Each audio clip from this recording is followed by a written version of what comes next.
అసలు చదివావా మహాభారతం బుక్? మేము 5,000 సంవత్సరాలు గడిచిన పూర్వం మహాభారతం గురించి మాట్లాడుకోబోతున్నాం.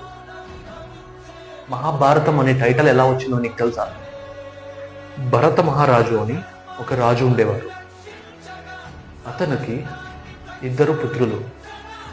ఒకరు ధృతరాష్ట్రుడు, ఇంకొకరు పాండురాజు. ధృతరాష్ట్రుడు అబటివాడు అవ్వడం వలన రాజు కాలేకపోయాడు. పాండురాజునే అక్కడ రాజు అయ్యాడు. అండ్ అతనికి 5 పుత్రులు.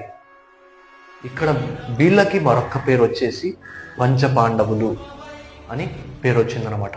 విను, వీళ్ళిద్దరి మధ్య కొన్ని సంవత్సరాల తర్వాత గొడవ మొదలైంది. దేనికి? రాజ్యపాలన కోసం. అప్పుడు ధృతరాష్ట్రుడు పెట్టిన జూదమాటలో పంచపాండవులు ఓడిపోయారు. వాళ్ళు ఓడిపోయారు కాబట్టి అక్కడ ఒప్పందం చెప్పట్ల ద్రౌపది వస్త్రాభరణం జరిగింది. ఇంకో చెప్ప 12 సంవత్సరాలు వనవాసం కూడా చేశారు. ఆ 12 సంవత్సరాలు అయిపోయినాక మళ్ళీ రాజ్యానికి తరలి వచ్చి ఈ ధృతరాష్ట్రుడు ఎవరైతే రాజు ఉన్నాడో తనని అడిగారు. ఏంటి?